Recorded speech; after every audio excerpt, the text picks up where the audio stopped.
ഷംസ് അക്ബരേക്കാർ കോൺഗ്രസ് പ്രതിനിധി കെ റഫീഖ്. ഇപ്പോൾ ഹരിദാസ് ചോദിക്കുന്നത്, മെമ്മോറാണ്ടം കേരളം കൃത്യമായി കൊടുത്തോ?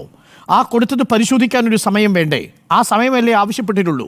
ഓഗസ്റ്റ് മാസത്തിലാണ് മെമ്മോറാണ്ടം കൊടുത്തത്, ഒരു മാസമേ ആയിട്ടുള്ളൂ. ഇന്നിപ്പോൾ ഒക്ടോബർ മാസം 5-ാം തീയതിയാണ്, 68 ദിവസമേ ആയുള്ളൂ. മുഖ്യമന്ത്രി വന്ന് പോയിട്ടാവട്ടെ ഒരു 40 ദിവസമേ ആവുന്നുള്ളൂ. അപ്പോൾ ഇതൊരു വലിയ കാലതാമസമാണോ? മാത്രവുമല്ല, കേരള സർക്കാരിൻ്റെ സ്റ്റേറ്റ് ഡിസാസ്റ്റർ ഫണ്ടിൽ പണമുണ്ടല്ലോ, ആ പണം ഉപയോഗിച്ച് വയനാടിനെ പുനർനിർമ്മിക്കാൻ ആവശ്യമായ പദ്ധതികൾ സർക്കാർ ചെയ്ത് റീഇംബേഴ്സ്മെന്റ് ആവശ്യപ്പെട്ടാൽ പോരെ എന്നാണ് കെ റഫീഖ്. എത്ര മനുഷ്യത്വ വിരുദ്ധമായിട്ടാണ് സംസാരിക്കുന്നത് ബി ജെ പിയുടെ പ്രതിനിധി. നിങ്ങൾ നോക്കൂ, നമുക്കറിയാം ഇന്ത്യ കണ്ട ഏറ്റവും വലിയ ഒരു ഉരുൾപൊട്ടൽ ദുരന്തമാണ് ഈ വയനാട്ടിൽ ചൂരൽമലയിൽ ഉണ്ടായത് എന്ന് നമുക്ക് എല്ലാവർക്കും അറിയാം. 2 മാസം പിന്നിട്ടിരിക്കുന്നു. ഒരു നയാ പൈസ പോലും നാളിതുവരെ കേന്ദ്ര ഗവൺമെൻറ് നൽകാൻ തയ്യാറായില്ല എന്നത് വളരെ ഗൗരവമായി കേരളീയ സമൂഹം ചർച്ച ചെയ്യപ്പെടുമ്പോൾ എങ്ങനെയാണ് ബി ജെ പിയുടെ പ്രതിനിധിക്ക് ആ നിലയിൽ സംസാരിക്കാൻ പറ്റുന്നത്? ഇവിടെ കേരളത്തിൻ്റെ ഗവൺമെൻറ് മെമ്മോറാണ്ടം നൽകിയില്ല എന്ന് പറഞ്ഞാൽ ആര് വിശ്വസിക്കാനാണ്? പ്രധാനമന്ത്രി നമ്മുടെ പ്രധാനമന്ത്രി വയനാട്ടിലേക്ക് വന്നപ്പോൾ വലിയ പ്രതീക്ഷയോടുകൂടിയാണ് നമ്മളെല്ലാവരും നോക്കിക്കണ്ടത്. ആ ഘട്ടത്തിൽ തന്നെ പ്രധാനമന്ത്രിയുടെ മുമ്പിൽ ഈ കാര്യങ്ങൾ അവതരിപ്പിച്ചുകൊണ്ട് കാര്യങ്ങൾ വിശദീകരിച്ചതാണ് കേരളത്തിലെ ഗവൺമെൻറ്. എന്നാൽ വിശദമായ റിപ്പോർട്ട് നൽകാനാണ് പറഞ്ഞത്. അതിനടിസ്ഥാനത്തിൽ വിശദമായ മെമ്മോറാണ്ടം തയ്യാറാക്കി ഓഗസ്റ്റ് മാസം 17-ാം തീയതി കൃത്യമായി നൽകിയിട്ടുണ്ട്. പക്ഷേ ഇതുവരെ ഒരു നയാ പൈസ NDRFിൻ്റെ ഭാഗമായി ഒരു നയാ പൈസ ദേശീയ ദുരന്ത നിവാരണ ഫണ്ടിൻ്റെ ഭാഗമായി ഒരു പൈസ ഇതുവരെ നീക്കിവെക്കാൻ തയ്യാറായില്ല. അതിനിവിടെ പറയുന്നത് SDRFിൻ്റെ ഫണ്ട് നൽകിയെന്നാണ്. എല്ലാവർക്കും അറിയുന്ന കാര്യമാണല്ലോ. ദുരന്തമുണ്ടായാലും ഇല്ലെങ്കിലും SDRFിൽ നിന്ന് എല്ലാ വർഷവും ഫണ്ട് നൽകുന്നതാണ്. അതിൽ തന്നെ വിവേചനമുണ്ട് എന്നുള്ളത് കേരളത്തോട് വിവേചനം കാണിച്ചിട്ടുണ്ടെന്നുള്ള വേറെ കേസ്. 291 കോടി രൂപയാണ് കേരളത്തിന് പ്രഖ്യാപിച്ചത്.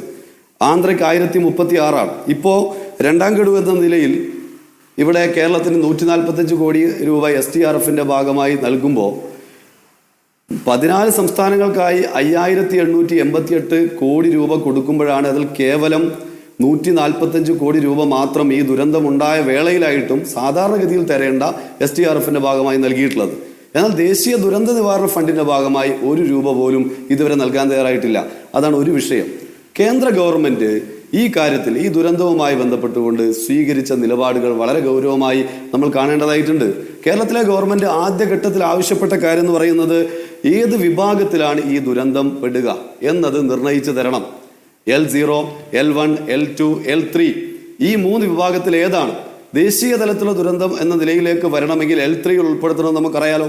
ആ L3യിൽ ഉൾപ്പെടുത്തിയാൽ ഉള്ള ഗുണം, തീവ്ര ദുരന്തമായി പ്രഖ്യാപിച്ചു കഴിഞ്ഞാലുള്ള ഗുണം, മറ്റ് MP-മാർ ഇന്ത്യയിലെ 788 MP-മാരുണ്ട് രാജ്യസഭയിലും അതുപോലെ തന്നെ ലോക്സഭയിലുമായി.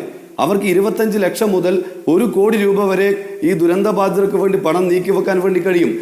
കേന്ദ്രത്തിലെ ഗവൺമെൻറ് 1 രൂപയുടെ നഷ്ടം വരുന്ന കാര്യമല്ല.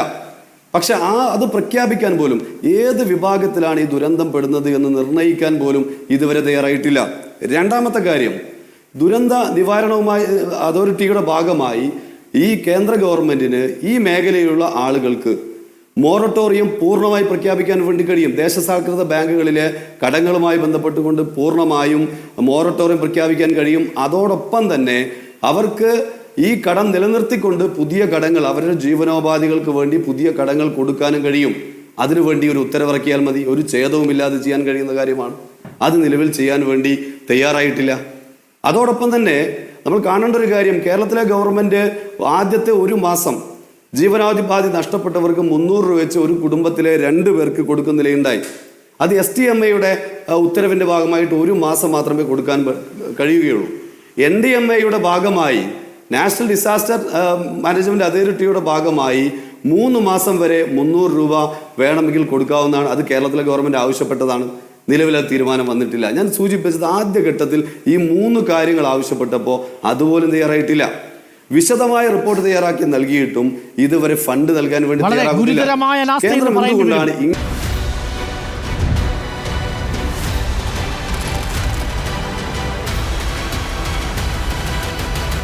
Debate with Dr. Arun Kumar.